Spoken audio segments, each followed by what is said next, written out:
Hi ಎಲ್ಲರಿಗೂ ನಮಸ್ಕಾರ. Share market in Kannada ಚಾನಲ್ಗೆ ನಿಮಗೆ ಸ್ವಾಗತ. ಜನವರಿ 18ರ ಮಾರ್ಕೆಟ್ ಅಪ್ಡೇಟ್ ನಾನು ನೋಡೋದಾದರೆ ಇವತ್ತು ನಮಗೆ ಸೆನ್ಸೆಕ್ಸ್ ಮತ್ತು ನಿಫ್ಟಿಯಲ್ಲಿ ಮಧ್ಯಾಹ್ನದ ಮೇಲೆ ಒಂದು ಫಾಲ್ ನೋಡೋದಕ್ಕೆ ಸಿಗ್ತಿದೆ. ಸೆನ್ಸೆಕ್ಸಲ್ಲಿ 554 ಪಾಯಿಂಟ್ಗಳಷ್ಟು ಡೌನ್ ಸೈಡ್ ಕಾಣಿಸ್ತಿದೆ. ಹಾಗೆಯೇ ನಿಫ್ಟಿಯಲ್ಲಿ 195 ಪಾಯಿಂಟ್ಗಳಷ್ಟು ಡೌನ್ ಸೈಡ್ ಕಾಣಿಸ್ತಿದೆ. ಬಟ್ ಬ್ಯಾಂಕ್ ನಿಫ್ಟಿ ನಮಗೆ ಸ್ವಲ್ಪ ಸ್ಟ್ರಾಂಗ್ ಆಗಿ ಕಾಣಿಸ್ತಿದೆ. ಕೇವಲ 5 ಪಾಯಿಂಟ್ಗಳಷ್ಟು ಡೌನ್ ಸೈಡಲ್ಲಿ ಬ್ಯಾಂಕ್ ನಿಫ್ಟಿ ಕ್ಲೋಸಿಂಗನ್ನು ಕೊಟ್ಟಿದೆ. ಏನಕ್ಕೆ ಸಡನ್ ಫಾಲ್ ಅಂತ ನೋಡಿದ್ರೆ US ಬಾಂಡ್ ಈಲ್ಡ್ ಏನಿದೆ ಅದರ ರಿಟರ್ನ್ ನಮಗೆ ಆಲ್ ಟೈಮ್ ಹೈ ಹತ್ರ ಕಾಣಿಸ್ತಿದೆ. ಅದೇ ಕಾರಣದಿಂದ ಸ್ವಲ್ಪ ಮಾರ್ಕೆಟಲ್ಲಿ ಪ್ಯಾನಿಕ್ ನೋಡೋದಕ್ಕೆ ಸಿಗ್ತಿದೆ. ಹಾಗೆ ಸೆನ್ಸೆಕ್ಸ್ನ 30 ಶೇರ್ಗಳನ್ನು ಗಮನಿಸಿದಾಗ ಟಾಪ್ 4 ನೀವು ನೋಡ್ಬೋದು ಬ್ಯಾಂಕಿಂಗ್ ಶೇರ್ಸ್ ಆಗಿದ್ದಾವೆ. ಅದರಲ್ಲಿ ಮೇಜರ್ ಆಗಿ ಆಕ್ಸಿಸ್ ಬ್ಯಾಂಕಲ್ಲಿ ಆಲ್ಮೋಸ್ಟ್ 2% ಅಪ್ಸೈಡ್ ನಮಗೆ ನೋಡೋದಕ್ಕೆ ಸಿಗ್ತಿದೆ. ಹಾಗೆ ನಿನ್ನೆ ಡೌನ್ ಇದ್ದಂತಹ HDFC ಬ್ಯಾಂಕ್ ಇವತ್ತು ರಿಕವರ್ ಆಗಿದೆ. ಹಾಗೆ ICICI ಬ್ಯಾಂಕ್ ಮತ್ತು ಕೋಟಕ್ ಮಹೀಂದ್ರ ಬ್ಯಾಂಕ್ ಕೂಡ ಸ್ವಲ್ಪ ಪಾಸಿಟಿವ್ ಆಗಿ ಕಾಣಿಸ್ತಿದ್ದಾವೆ. ಹಾಗೆ ಟಾಪ್ ಲೂಸರ್ ನಾವು ಗಮನಿಸಿದಾಗ ಮಾರುತಿ ಸುಜುಕಿನಲ್ಲಿ ಟಾರ್ಗೆಟ್ ಡೌನ್ ಗ್ರೇಡ್ ಮಾಡಿದ್ದಾರೆ. ಆ ಕಾರಣದಿಂದ ಈ ಪ್ಯಾನಿಕ್ ನಮಗೆ ನೋಡೋದಕ್ಕೆ ಸಿಗ್ತಿದೆ. ಟಾರ್ಗೆಟ್ ಡೌನ್ ಗ್ರೇಡ್ ಎಲ್ಲ ಬ್ರೋಕರ್ಗಳು ಮಾಡ್ತಿರ್ತಾರೆ ಅಥವಾ ಟಾರ್ಗೆಟ್ ಅನ್ನ ಜಾಸ್ತಿ ಮಾಡ್ತಿರ್ತಾರೆ. ಕೇವಲ ಆ ಒಂದು ನ್ಯೂಸ್ ಇಂದ ನಾವು ಶೇರಲ್ಲಿ ಪ್ಯಾನಿಕ್ ಆಗಬಾರ್ದಾಗುತ್ತೆ. ಹಾಗೆ ಅಲ್ಟ್ರಾಟೆಕ್ ಸಿಮೆಂಟ್ ಕೂಡ ಅಷ್ಟೇ 4% ಡೌನ್ ಸೈಡ್ ಅಲ್ಲಿ ಟ್ರೇಡಿಂಗ್ ಮಾಡ್ತಿದೆ. ಹಾಗೆ IT ಶೇರ್ಗಳಲ್ಲೂ ಕೂಡ ನಮಗೆ ಇವತ್ತು ಪ್ಯಾನಿಕ್ ನೋಡೋದಕ್ಕೆ ಸಿಗ್ತಿದೆ. ಅಲ್ಟ್ರಾಟೆಕ್ ಸಿಮೆಂಟಲ್ಲಿ ನಮಗೆ ನಿನ್ನೆ ರಿಸಲ್ಟ್ ಬಂದಿತ್ತು. Q3 ರಿಸಲ್ಟ್ ತುಂಬಾ ಚೆನ್ನಾಗಿ ಬಂದಿತ್ತು. ಆದರೂ ಕೂಡ ಇಲ್ಲಿ 4% ಡೌನ್ ಸೈಡ್ ನಮಗೆ ನೋಡೋದಕ್ಕೆ ಸಿಗ್ತಿದೆ. Q3 ರಿಸಲ್ಟ್ ಬಂದಮೇಲೆ ಬ್ರೋಕರೇಜ್ಗಳು ತಮ್ಮ ಟಾರ್ಗೆಟ್ಗಳನ್ನು ಕೊಡ್ತಾರೆ. ಆ ರೀತಿ ಇಲ್ಲಿ ಆಮ್ಕೆ ಗ್ಲೋಬಲ್ ನಮಗೆ 8750 ಟಾರ್ಗೆಟ್ ಅನ್ನು ಕೊಟ್ಟಿದ್ದಾರೆ. ಈ ಟಾರ್ಗೆಟ್ ಏನಿರುತ್ತೆ ಇದು 1 ವರ್ಷಕ್ಕೆ ಆಗಿರುತ್ತೆ. ಬಟ್ ಜೆಫ್ರೀಸ್ ಇಲ್ಲಿ ಜಸ್ಟ್ ಹೋಲ್ಡ್ ರೇಟಿಂಗ್ ಅನ್ನು ಕೊಟ್ಟಿದ್ದಾರೆ. ಫ್ರೆಶ್ ಎಂಟ್ರಿಯನ್ನು ತಗೋಬೇಡಿ. ಅಕಸ್ಮಾತ್ ಶೇರ್ಗಳಿದ್ರೆ ಖಂಡಿತವಾಗ್ಲೂ ಹೋಲ್ಡ್ ಮಾಡ್ಬೋದು ಅಂತ ಹೇಳಿದ್ದಾರೆ. ಎಬಿಟಾ ಮಾರ್ಜಿನ್ ಅಲ್ಲಿ ಸ್ವಲ್ಪ ಫಾಲ್ ನಮಗೆ ಮುಂದಿನ 2 ವರ್ಷದಲ್ಲಿ ಅಲ್ಟ್ರಾಟೆಕ್ ಅಲ್ಲಿ ನೋಡೋದಕ್ಕೆ ಸಿಗ್ಬೋದು ಅನ್ನುವಂಥ ಪ್ರಿಡಿಕ್ಷನ್ಸ್ ಇವ್ರದ್ದು. ಇವರ ಟಾರ್ಗೆಟ್ 8100 ಆಗಿರುತ್ತೆ. ಹಾಗೆಯೇ ಇಲ್ಲಿ ನಾವು ಸಿಟಿಯನ್ನು ಗಮನಿಸಿದ್ರೆ ಸಿಟಿ ಬ್ರೋಕರೇಜ್ 9100 ಟಾರ್ಗೆಟ್ ಅನ್ನು ಕೊಟ್ಟಿದ್ದಾರೆ. ಹಾಗೆ ಗೋಲ್ಡ್ಮನ್ ಸ್ಯಾಶಸ್ ಕೂಡ ಅಷ್ಟೇ 9000 ಟಾರ್ಗೆಟ್ ಅನ್ನು ಕೊಟ್ಟಿದ್ದಾರೆ. ಒಳ್ಳೆ ಒಂದು ಟಾರ್ಗೆಟ್ ಪ್ರೈಸ್ ನಮಗೆ ಎಲ್ಲ ಬ್ರೋಕರ್ಗಳಿಂದ ನೋಡೋದಕ್ಕೆ ಸಿಗ್ತಿದೆ. ಬಟ್ ಇಲ್ಲಿ ರಿಸಲ್ಟ್ ಅಲ್ಲಿ ನಮಗೆ ಸ್ವಲ್ಪ ಪ್ಯಾನಿಕ್ ನೋಡೋದಕ್ಕೆ ಸಿಗ್ಬೋದು. ಹಾಗೆ ನಮಗೆ ಡಿಮಾರ್ಟ್ ಅಲ್ಲಿ ಕೂಡ ರಿಸಲ್ಟ್ ಅಲ್ಲಿ ಪ್ಯಾನಿಕ್ ಕಾಣಿಸಿತ್ತು. ಇವತ್ತಿನ ದಿನ ನಾವು ಗಮನಿಸಿದಾಗ 4500 ಲೆವೆಲ್ ಅಲ್ಲಿ ಟ್ರೇಡ್ ಆಗ್ತಿತ್ತು. ಬಟ್ ಮಾರ್ಕೆಟ್ ನಲ್ಲಿ ಸ್ವಲ್ಪ ವೀಕ್ನೆಸ್ ಇದ್ದಿದ್ದ ಕಾರಣ ಅವೆನ್ಯೂ ಸೂಪರ್ ಮಾರ್ಟ್ ಅಲ್ಲೂ ಕೂಡ ಫಾಲ್ ನೋಡೋದಕ್ಕೆ ಸಿಗ್ತಿದೆ. ರಿಸಲ್ಟ್ನ ಪ್ಯಾನಿಕ್ ಏನಿರುತ್ತೆ 2-3 ದಿನ ಇರುತ್ತೆ. ಆಮೇಲೆ ಶೇರ್ಗಳು ರಿಕವರ್ ಆಗೋದಕ್ಕೆ ಸ್ಟಾರ್ಟ್ ಆಗುತ್ತೆ. ಏನಕ್ಕೆ ಅಂದರೆ ರಿಸಲ್ಟ್ಗೋಸ್ಕರ ತುಂಬ ಜನ ಶೇರಲ್ಲಿ ಎಂಟ್ರಿ ಆಗಿರ್ತಾರೆ.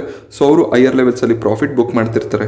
TV18 ಬ್ರಾಡ್ಕಾಸ್ಟ್ನ Q3 ರಿಸಲ್ಟ್ ಬಂದಿದೆ. ನೆಟ್ ಪ್ರಾಫಿಟ್ ಅಲ್ಲಿ 35% ಕ್ವಾರ್ಟರ್ ಜಂಪ್ ಕಾಣಿಸ್ತಿದೆ. ಅಂದರೆ ಸೆಪ್ಟೆಂಬರ್ ಕ್ವಾರ್ಟರ್ಗೆ ಕಂಪೇರ್ ಮಾಡಿದಾಗ ಡಿಸೆಂಬರ್ನ ಪ್ರಾಫಿಟ್ನಲ್ಲಿ ನಮಗೆ 35% ಗ್ರೋತ್ ಕಾಣಿಸ್ತಿದೆ. ಹಾಗೆ ಇಲ್ಲಿ ನಾವು year on year net profit ಅನ್ನ ಕಂಪೇರ್ ಮಾಡಿದ್ರೆ ಅಂದರೆ ಡಿಸೆಂಬರ್ 2020ರ ಪ್ರಾಫಿಟ್ ಏನು ಬಂದಿತ್ತು ಅದಕ್ಕೆ 2021ರ ಡಿಸೆಂಬರ್ನ ಪ್ರಾಫಿಟ್ನ ಕಂಪೇರ್ ಮಾಡಿದ್ರೆ ಇಲ್ಲಿ ನಮಗೆ 17% ಡೌನ್ ಸೈಡ್ ಕಾಣಿಸ್ತಿದೆ. ಇವತ್ತು ಮಾರ್ಕೆಟ್ ಅವರ್ಸ್ ಅಲ್ಲಿ ನಮಗೆ ರಿಸಲ್ಟ್ ಬಂದಿದ್ದ ಕಾರಣ ಶೇರ್ ಪ್ರೈಸ್ ಅಲ್ಲಿ ಕೂಡ ಸ್ವಲ್ಪ ಜಂಪ್ ನೋಡೋದಕ್ಕೆ ಸಿಗ್ತಿದೆ. ಬಜಾಜ್ ಫಿನಾನ್ಸ್ ನ Q3 ರಿಸಲ್ಟ್ ಬಂದಿದೆ. ನೆಟ್ ಪ್ರಾಫಿಟ್ ನಲ್ಲಿ ಇಯರ್ ಆನ್ ಇಯರ್ ನಾವು ಕಂಪೇರ್ ಮಾಡಿದಾಗ 85% ಗ್ರೋತ್ ಕಾಣಿಸ್ತಿದೆ. ಹಾಗೆ ಇವರ ನೆಟ್ ಇಂಟ್ರೆಸ್ಟ್ ಇನ್ಕಮ್ ಏನಿದೆ ಅದು ಕೂಡ 40% ಗ್ರೋತ್ ಆಗಿದೆ. ಹಾಗೆ ಇವರ AUM ಸೈಜ್ ಕೂಡ ಗ್ರೋ ಆಗೋದು ಕಾಣಿಸ್ತಿದೆ. 14,700 ಕೋಟಿಯ AUM ಅನ್ನ ಬಜಾಜ್ ಫಿನಾನ್ಸ್ ಹೊಂದಿದ್ದಾರೆ. ಈ ಕ್ವಾರ್ಟರ್ನ ಪ್ರಾಫಿಟ್ ನಾವು ಗಮನಿಸಿದ್ರೆ 2125 ಕೋಟಿ ಕಾಣಿಸ್ತಿದೆ.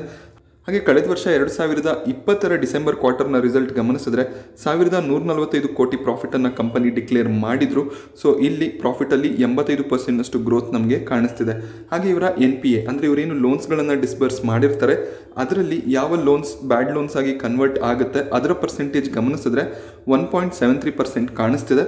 ಅದೇ ಸೆಪ್ಟೆಂಬರ್ ಕ್ವಾರ್ಟರ್ನಲ್ಲಿ ಇದು 2.45% ಇತ್ತು. NPA ಕೂಡ ಕಮ್ಮಿ ಆಗ್ತಿದೆ. ಇದು ಕೂಡ ಒಂದು ಒಳ್ಳೆ ನ್ಯೂಸ್ ಆಗಿರುತ್ತೆ. ಹಾಗೆ ಕಂಪನಿಯಲ್ಲಿ ಬಾಂಡ್ಗಳನ್ನು ಇಶ್ಯೂ ಮಾಡಿ 1,60,000 ಕೋಟಿ ಅಮೌಂಟ್ ಅನ್ನು ಹೊಂದಿಸ್ತೀವಿ ಅಂತ ಹೇಳಿದ್ರು. ಅದನ್ನ ಈಗ ಜಾಸ್ತಿ ಮಾಡಿ 2,25,000 ಕೋಟಿ ಅಮೌಂಟ್ ಅನ್ನ ಈ ಡೆಬೆಂಚರ್ಗಳನ್ನು ಇಶ್ಯೂ ಮಾಡಿ ಇವರು ಹೊಂದಿಸ್ತಾರೆ. ಇದಕ್ಕೆ ಇವರಿಗೆ ಶೇರ್ ಹೋಲ್ಡರ್ಸ್ ಅಪ್ರೂವಲ್ ಬೇಕಾಗುತ್ತೆ. ಶೇರ್ ಹೋಲ್ಡರ್ಸ್ ಖಂಡಿತವಾಗ್ಲೂ ಅಪ್ರೂವ್ ಮಾಡ್ತಾರೆ. ಏನಕ್ಕೆಂದ್ರೆ ಇವರು ಹೆಚ್ಚು ದುಡ್ಡುಗಳನ್ನು ಹೊಂದಿಸಿದಾಗ ಹೆಚ್ಚು ಲೋನ್ಗಳನ್ನು ಡಿಸ್ಪರ್ಸ್ ಮಾಡ್ಬೋದು. ಕಂಪನಿಯ ಬಿಸ್ನೆಸ್ ಕೂಡ ಇಂಪ್ರೂವ್ ಆಗುತ್ತೆ. ಆ ಕಾರಣದಿಂದ ಶೇರ್ ಹೋಲ್ಡರ್ಸ್ ಅಪ್ರೂವಲ್ ಇಲ್ಲಿ ಸಿಗುತ್ತೆ. ನಮಗೆ ಸದ್ಯದಲ್ಲೇ ಬಜಾಜ್ ಫಿನಾನ್ಸ್ನ ಬಾಂಡ್ಗಳು ಅಥವಾ ಡಿಬೆಂಚರ್ಗಳು ಮಾರ್ಕೆಟಲ್ಲಿ ಅವೈಲೇಬಲ್ ಆಗುತ್ತೆ. ಹಾಗೆ ಏಂಜಲ್ ಒನ್ನ Q3 ರಿಸಲ್ಟ್ ಕೂಡ ಬಂದಿದೆ. ಇಲ್ಲೂ ಕೂಡ ನಮಗೆ 125% ಇಯರ್ ಆನ್ ಇಯರ್ ಗ್ರೋತ್ ಇವರ ಪ್ರಾಫಿಟ್ ಅಲ್ಲಿ ಕಾಣಿಸ್ತಿದೆ. ಹಾಗೆ ರೆವೆನ್ಯೂ ಕೂಡ ಅಷ್ಟೇ 95% ಗ್ರೋ ಆಗಿದೆ. ಹಾಗೆ ಇವರು ಡಿವಿಡೆಂಡ್ ಅನ್ನು ಕೂಡ ಡಿಕ್ಲೇರ್ ಮಾಡಿದ್ದಾರೆ. ಇದು 3ನೇ ಡಿವಿಡೆಂಡ್ ಆಗಿದೆ. Q1 Q2 ಎರಡರಲ್ಲೂ ಕೂಡ ಇವರು ಡಿವಿಡೆಂಡ್ ಅನ್ನು ಕೊಟ್ಟಿದ್ರು. Q3 ನಲ್ಲಿ ಕೂಡ ಕಂಪನಿ ₹7 ಡಿವಿಡೆಂಡ್ ಅನ್ನು ಕೊಟ್ಟಿದ್ದಾರೆ. ಶೇರ್ ಪ್ರೈಸ್ ನಾವು ಗಮನಿಸಿದಾಗ ಇವತ್ತು ಕೂಡ ನಮಗೆ ಒಳ್ಳೆ ಒಂದು ಮೊಮೆಂಟಮ್ ಶೇರಲ್ಲಿ ಕಾಣಿಸ್ತಿದೆ. ಮಾರ್ಕೆಟ್ ಡೌನ್ ಇದ್ರೂ ಕೂಡ ಶೇರ್ ಒಳ್ಳೆ ಒಂದು ಪರ್ಫಾರ್ಮೆನ್ಸ್ ಅನ್ನು ಕೊಟ್ಟಿದೆ. ಇಲ್ಲಿ 1.66% ಅಪ್ಸೈಡ್ ಕಾಣಿಸ್ತಿದೆ. ಹಾಗೆ ಶೇರ್ ಸ್ಪ್ಲಿಟ್ ನ್ಯೂಸ್ ನಮಗೆ ನೋಡೋದಕ್ಕೆ ಸಿಗ್ತಿದೆ. ಸ್ಕ್ಯಾಫ್ಲರ್ ಇಂಡಿಯಾ ಫೆಬ್ರವರಿ 9ಕ್ಕೆ ರೆಕಾರ್ಡ್ ಡೇಟನ್ನು ಫಿಕ್ಸ್ ಮಾಡಿದ್ದಾರೆ. ಹಾಗಂದರೆ ಫೆಬ್ರವರಿ 8 ಇದರ ಎಕ್ಸ್ ಡೇಟ್ ಆಗಿರುತ್ತೆ. ಸೊ ಪ್ರೈಸ್ ಏನು ನಡೀತಿದೆ ಈಗ 9,365 ರೂಪಾಯಿ. ಸೊ ಈ ಶೇರ್ ಪ್ರೈಸ್ ನಮಗೆ ಫೆಬ್ರವರಿ 8ಕ್ಕೆ ಅಡ್ಜಸ್ಟ್ ಆಗುತ್ತೆ. ಸೊ ಇವರ ಫೇಸ್ ವ್ಯಾಲ್ಯೂ ಇದ್ದಿದ್ದು 10 ರೂಪಾಯಿ ಪ್ರತಿ ಶೇರ್ಗೆ. ಸೊ ಕಂಪನಿಯ ಹೊಸ ಫೇಸ್ ವ್ಯಾಲ್ಯೂ ಅಂದರೆ ಸ್ಪ್ಲಿಟ್ ಆದಮೇಲೆ ಫೇಸ್ ವ್ಯಾಲ್ಯೂ 2 ರೂಪಾಯಿ ಆಗುತ್ತೆ. ಅಂದರೆ ನಿಮ್ಮ ಬಳಿ ಏನಾದರೂ ಒಂದು ಶೇರ್ ಇದ್ದರೆ ಸೊ ನಿಮಗೆ ಎಕ್ಸ್ಟ್ರಾ 4 ಶೇರ್ಗಳು ಸಿಗುತ್ತೆ. ಸೊ ಟೋಟಲ್ ನಿಮ್ಮ ಬಳಿ 5 ಶೇರ್ಸ್ ಆಗುತ್ತೆ. ಹಾಗೆ ಪ್ರೈಸ್ ಕೂಡ ಅಡ್ಜಸ್ಟ್ಮೆಂಟ್ ಆಗುತ್ತೆ ಇಲ್ಲಿ. ಸೊ ಇವತ್ತು ಸ್ಕ್ಯಾಫ್ಲರ್ ಇಂಡಿಯಾ 9,365ರಲ್ಲಿ ಟ್ರೇಡ್ ಮಾಡ್ತಿದೆ. ಸೊ ಫೆಬ್ರವರಿ 8ಕ್ಕೆ ಹತ್ತತ್ರ 10,000 ಹತ್ರ ಟ್ರೇಡ್ ಮಾಡ್ತಿದೆ ಅಂತ ಅಂದ್ಕೊಂಡ್ರೆ ಸೊ ಶೇರ್ ಪ್ರೈಸ್ ಏನಾಗುತ್ತೆ 2,000 ರೂಪಾಯಿ ನಮಗೆ ನೋಡೋದಕ್ಕೆ ಸಿಗುತ್ತೆ. ಯಾವತ್ತು ಅಂದರೆ ಫೆಬ್ರವರಿ 8ನೇ ತಾರೀಕು ಎಕ್ಸ್ ಡೇಟ್ ಏನಿದೆ ಆ ದಿನ. ಸೊ ಶೇರ್ಗಳು ನಿಮ್ಮ ಬಳಿ ಫೆಬ್ರವರಿ 8ರ ಮುಂಚೆ ನಿಮ್ಮ ಅಕೌಂಟಲ್ಲಿ ಇದ್ದರೆ ಸೊ ನಿಮಗೆ ಖಂಡಿತವಾಗ್ಲೂ ಈ ಸ್ಪ್ಲಿಟ್ ಶೇರ್ಗಳು 1 ಅಥವಾ 2 ವಾರದಲ್ಲಿ ನಿಮ್ಮ ಡಿಮ್ಯಾಟ್ ಅಕೌಂಟ್ಗೆ ಕ್ರೆಡಿಟ್ ಆಗುತ್ತೆ. ಸೊ ಯಾರು ಶೇರ್ಗಳನ್ನು ಹೋಲ್ಡ್ ಮಾಡ್ತಿದ್ದೀರಾ ಸೊ ಖಂಡಿತವಾಗ್ಲೂ ಹೋಲ್ಡ್ ಮಾಡ್ಕೋಬಹುದು. ಫ್ರೆಶ್ ಆಗಿ ಎಂಟ್ರಿ ತಗೋಬೇಕು ಅಂತಿರೋರು ಕೇವಲ ಈ ನ್ಯೂಸ್ ಬೇಸಿಸ್ ಮೇಲೆ ಎಂಟ್ರಿ ತಗೊಳ್ಳೋದನ್ನು ಅವಾಯ್ಡ್ ಮಾಡ್ಬೋದು. ಹಾಗೆ ಟೆಕ್ ಮಹೀಂದ್ರದಲ್ಲಿ ಅಕ್ವಿಸಿಷನ್ ನ್ಯೂಸ್ ಕಾಣಿಸ್ತಿದೆ. ಯುರೋಪ್ನ ಒಂದು ಸಣ್ಣ ಟೆಕ್ ಕಂಪನಿ ಏನಿದೆ ಅದನ್ನು ಅವರು 2,800 ಕೋಟಿ ಅಮೌಂಟಲ್ಲಿ ಪರ್ಚೇಸ್ ಮಾಡಿದ್ದಾರೆ. ಸೊ ಟೋಟಲ್ 100% ಸ್ಟೇಕ್ ಏನಿದೆ ಕಂಪನಿಯಲ್ಲಿ ಸೊ ಅದನ್ನು ಅವರು ಇಲ್ಲಿ ಅಕ್ವೈರ್ ಮಾಡ್ಕೊಂಡಿದ್ದಾರೆ. ಸೊ ಈ ರೀತಿ ಅಕ್ವಿಸಿಷನ್ ನ್ಯೂಸ್ಗಳು ನಮಗೆ IT ಕಂಪನಿಗಳಲ್ಲಿ ನೋಡೋದಕ್ಕೆ ಸಿಗ್ತಾನೆ ಇರುತ್ತೆ. ಸೊ ಅವರು ಅಕ್ವಿಸಿಷನ್ಗಳನ್ನು ಮಾಡಿ ಆ ಕಂಪನಿಯ ರಿಸೋರ್ಸ್ ಏನಿದೆ ಅದನ್ನು ಬಳಸಿ ತಮ್ಮ ಬಿಸ್ನೆಸ್ಸನ್ನು ಇಂಪ್ರೂವ್ ಮಾಡ್ಕೋತಿರ್ತಾರೆ. ಆದರೂ ಕೂಡ ನಮಗೆ ಇಲ್ಲಿ ಶೇರಲ್ಲಿ ಫಾಲ್ ನೋಡೋದಕ್ಕೆ ಸಿಗ್ತಿದೆ. ಸೊ ಆಲ್ಮೋಸ್ಟ್ 3.5% ಫಾಲ್ ಟೆಕ್ ಮಹೀಂದ್ರದಲ್ಲಿ ಕಾಣಿಸ್ತಿದೆ. ಸೊ ಎಲ್ಲ IT ಶೇರ್ಗಳು ನಮಗೆ ಇವತ್ತು ಪ್ರಾಫಿಟ್ ಬುಕಿಂಗ್ ನೋಡೋದಕ್ಕೆ ಸಿಗ್ತಿದೆ. ಸೊ ಟೆಕ್ ಮಹೀಂದ್ರ ತಮ್ಮ Q3 ರಿಸಲ್ಟ್ನ ಡೇಟನ್ನು ಅನೌನ್ಸ್ ಮಾಡಿಲ್ಲ. ಸೊ ನೋಡಬೇಕಾಗುತ್ತೆ ಇವರು ಯಾವಾಗ Q3 ರಿಸಲ್ಟ್ನೊಂದಿಗೆ ಬರ್ತಾರೆ ಅಂತ. ಹಾಗೆ ಬ್ರೋಕರೇಜ್ ಎಕ್ಸ್ಪೆಕ್ಟೇಷನ್ಸ್ ಏನಿರುತ್ತೆ ಮತ್ತು ಯಾವ ರೀತಿಯ ರಿಸಲ್ಟ್ಸ್ ಬರುತ್ತೆ ಅದನ್ನು ಕೂಡ ನಾವು ಅಬ್ಸರ್ವ್ ಮಾಡಬೇಕಾಗುತ್ತೆ. ಹಾಗೆಯೇ ನಾಳೆ AGS transact technologies IPO open ಆಗ್ತಿದೆ. ಸೊ ಇಲ್ಲಿ ನಾಳೆ ಅಪ್ಲೈ ಮಾಡೋದಕ್ಕೆ ಹೋಗಬೇಡಿ. ಗ್ರೇ ಮಾರ್ಕೆಟ್ ಪ್ರೀಮಿಯಂ ನಮಗೆ ಸ್ವಲ್ಪ ಡ್ರಾಪ್ ಆಗ್ತಿರೋದು ಕಾಣಿಸ್ತಿದೆ. 17 ರೂಪಾಯಿ GMP ಇಲ್ಲಿ ಕಾಣಿಸ್ತಿದೆ. ಸೊ ಇದು 85 ಶೇರ್ಗಳ ಲಾಟ್ ಆಗಿರುತ್ತೆ. ಸೊ 1,500 ರೂಪಾಯಿವರೆಗೂ ಪ್ರಾಫಿಟನ್ನು ಎಕ್ಸ್ಪೆಕ್ಟ್ ಮಾಡ್ಬೋದು ಇವತ್ತಿನ ದಿನ. ಬಟ್ ಸ್ಟಿಲ್ ನಾಳೆ ಅಪ್ಲೈ ಮಾಡೋದಕ್ಕೆ ಹೋಗಬೇಡಿ. ಕೊನೆ ದಿನ ಶುಕ್ರವಾರ ಆಗಿರುತ್ತೆ. ಸೊ ಶುಕ್ರವಾರ ನಾನು ಹೇಳ್ತೀನಿ ನಿಮಗೆ ಟೆಲಿಗ್ರಾಮಲ್ಲಿ ಹೇಳ್ತೀನಿ. ಸೊ ಅಕಸ್ಮಾತ್ ನಾನು ಅಪ್ಲೈ ಮಾಡ್ತಿದ್ದೀನಾ ಇಲ್ವಾ ಅಂತ. ಸೊ ಒಳ್ಳೆ ಒಂದು grey market premium so at least 50 ರೂಪಾಯಿ ನಮಗೆ ಕಾಣಿಸಿದ್ರೆ ಒಂದು ರಿಸ್ಕನ್ನು ತೊಗೋಬೋದು. ಬಟ್ 17-20 ರೂಪಾಯಿ ಇದ್ದರೆ ಅವಾಯ್ಡ್ ಮಾಡೋದು ಒಳ್ಳೆಯದು. ಹಾಗೆ ಇಂದ್ರಪ್ರಸ್ಥ ಗ್ಯಾಸಲ್ಲಿ ನಮಗೆ 52 ವೀಕ್ ಲೋ ನೋಡೋದಕ್ಕೆ ಸಿಗ್ತಿದೆ.